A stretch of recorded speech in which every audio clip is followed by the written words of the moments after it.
Wow.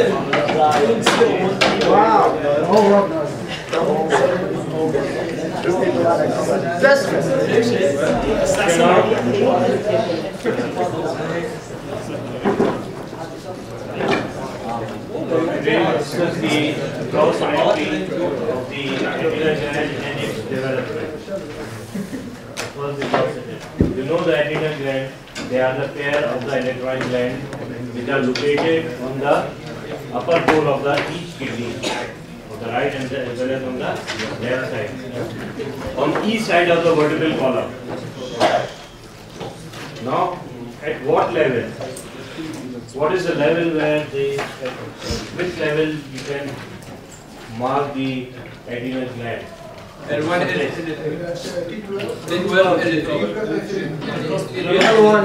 That is kidney.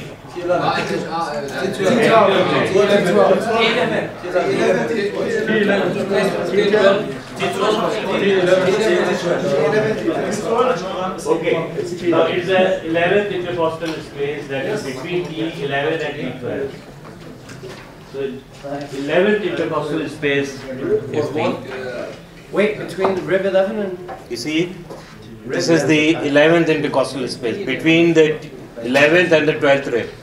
So it is located at the level of 11th intercostal space. Both of them are the same. And partly over the 12th rib. Both for the right and left? Sir? Right and left are the Right same. and left. Almost identical.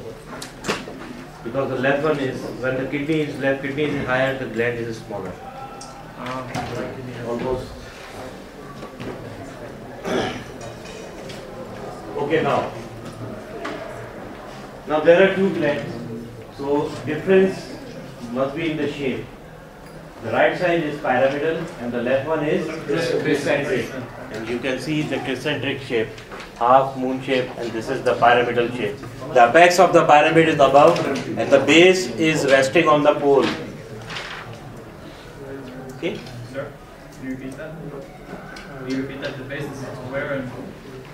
The base is on the pole and the apex is above. Okay? So it's the pyramid, like the pyramid.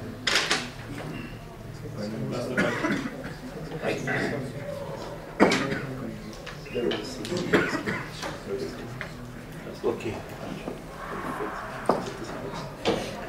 Now relations. Now posteriorly it is resting on the right and the left crust of the diaphragm. Posteriorly they are related, right with the right crust of the diaphragm and the left with the left crust of the diaphragm. And definitely behind the diaphragm there is a 12th rib and the intercostal space, the 11th intercostal space.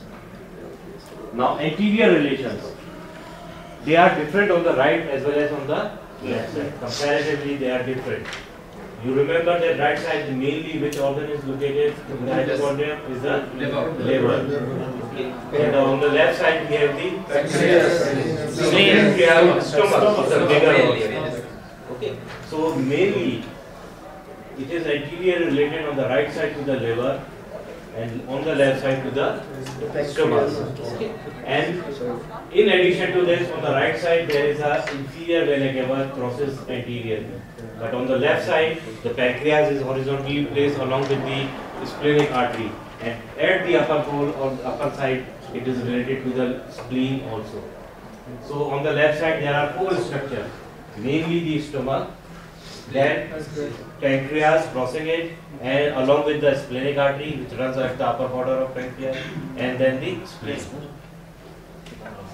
On the right side, we have the liver mainly, and then we get to the liver in the inferior vena cava. And you can appreciate here. This is the right side. This margin, this is the cut edge of the peritoneum. Okay, after the removal of the liver. Okay, so this margin indicates that it is mainly related to the bare area of the liver, and medially it is related partly to the inferior vena cava. And on the right side, this is the pancreas, then we have the splenic artery, then this whole cut edge is the stomach, and then finally here is the spleen. So these are the anterior relations, and posteriorly there are the crus of the diaphragm, and behind the diaphragm is the 11th intercostal space. This is the further after removal of the cut edge of the liver, after removing the liver and the stomach. You see that this is the pancreas crossing it. This is the splenic artery. Okay, then the liver, then the stomach, and on the right side we have the inferior vena cava and the liver. Okay, so these are the anterior relations. Now, important point. Blood supply is very important. Frequently asked in any type of exam or any case related with their blood supply. Now, blood supply means both arteries as well as the veins. Now, arteries come from three different sources, and they are above, middle, and the lower. Means superior, middle, and the inferior. Superior is from inferior side. Okay. The middle one is from abdominal aorta directly, and then finally the lower one is from the renal. So it's clearly seen, indicated here. These are the inferior phalanx going towards the diaphragm, so they give the upper part, branches to the upper part. The middle part receive the direct branch from the aorta, and the lower part receive the branches from the renal artery. Now, comparative to the artery, the vein is single, and the site of emergence is different. On the right side, the vein emerges near to the apex, on the anterior border, while on the left side, it is emerging at the base or the lower pole of the left one. Okay. So, single suprarenal vein emerges from the hilum and joins different vein on the right and the left side. On the right side, it is joining the inferior vena cava, but on the left side, it is directly draining onto the left renal vein, which ultimately joins the inferior vena cava, and the blood passes into the general circulation. Okay. So let's do the base. This is again the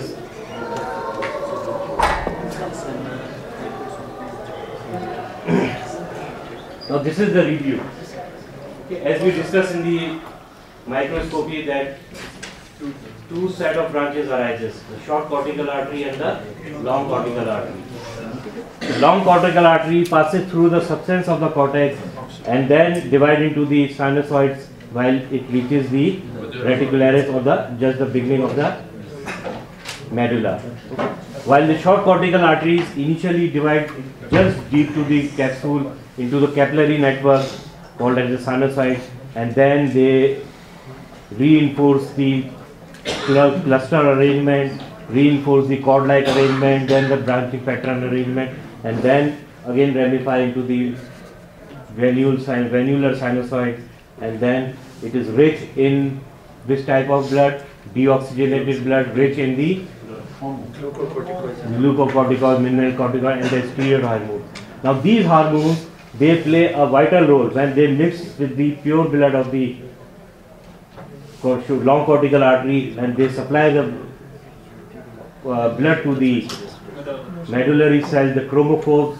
They are having an influencing effect on the release of the adrenaline and the noradrenaline. So these hormones have an influence on the release of the. So that is the reason that why the nature provided two set of capillaries. So it is one of the sites for the portal system in the stomach. You remember the portal system in the stomach? Yes. Okay. We have the apocrical portal system. We have the portal system in the intestine and the liver, and then the another site for the portal system. The two set of capillaries are present. So this is the cortical hormones will control the medullary. Yes. Okay. Now the lymphatic drainage. The lymph vessels follow the reverse course of the vessel. Okay, and they drain into the lateral aortic node. If you remember the lateral aortic node, we have the three different set of chains along with the aorta. The anterior one is the intestinal group of nodes, or the intestinal trunk, and the right and the left, they are called as the lateral aortic or the lumbar group of chain of the nodes.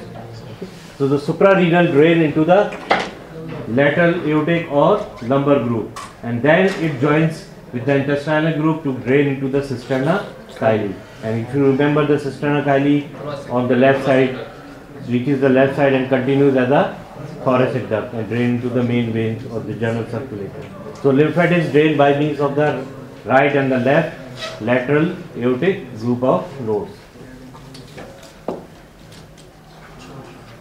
Now finally the nerve supply. Nerve supply is important. You know that it is supplied by the sympathetic nerves, which are both vasomotor as well as secretomotor. Okay. Now vasomotor fibers. Vasomotor fibers, always remember, they are postganglionic, coming from the sympathetic chain, the aortico-renal ganglion, where the fibers are relayed from sympathetic chain through the least through the fibers. They enter the aortico-renal ganglion, and where the fibers relays and supplies the blood vessels, vasomotor fibers, to the blood vessels of the adrenal gland. While if you remember the least splanchnic nerve, which directly give a branch, preganglionic fibers, they reaches the medullary cells, and within around it, surrounding the medullary cells are the ganglions, and those ganglions are actually the relay station for these fibers. So they supply the chromophores of the medulla of the adrenal gland. Okay, so for medulla, the chromophores, we have the preganglionic fibers coming directly from the sympathetic system, and for the blood vessels, we have the postganglionic fiber coming from the aortico-renal ganglion.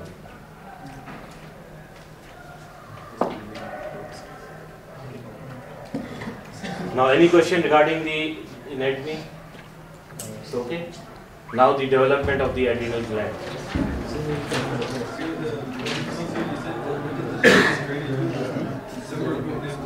Yes. What did it say? The number group draining?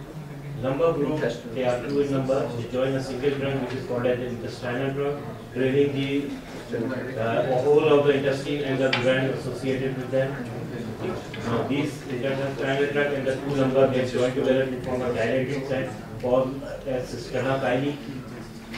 Cisterna chyli. Cisterna chyli, okay. It is located here, above the celiac trunk. Now cisterna chyli continues above as a thoracic duct. Doctor, regarding the innervation, you said that you have the vasomotor and secretomotor. The vasomotor and secretomotor. So the vasomotor will go to which nerve as you mentioned? Short and long, all the they are also anywhere because the vessels control their activity to the contraction of the muscle fiber, the muscle fiber. So they are, the important point is that they are postganglion, coming from the aortico-renal ganglion. They are post-ganglion. So they are postganglion. They are already coming. They are already mature fibers coming from aortico-renal ganglion. While other fibers, which are secretomotor in nature, they are preganglionic, and they are coming from the sympathetic chain, and they then least splanchnic nerve, and then they reaches the chromophores where the ganglions are present. Now they relay in those ganglions, and then the postganglion synapses. So, but that's a Yes. strange of sympathetic because we learned that sympathetic has long postganglion fibers. So for the secretomotor function, the ganglions are very close to the target. Postganglionic are short.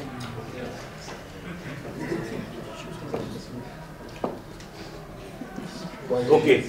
Now overall impression for the cortex, you know that it is mesodermal in origin, and for medulla, you know that it is ectodermal, neuroectodermal, coming as a neurocrest cell.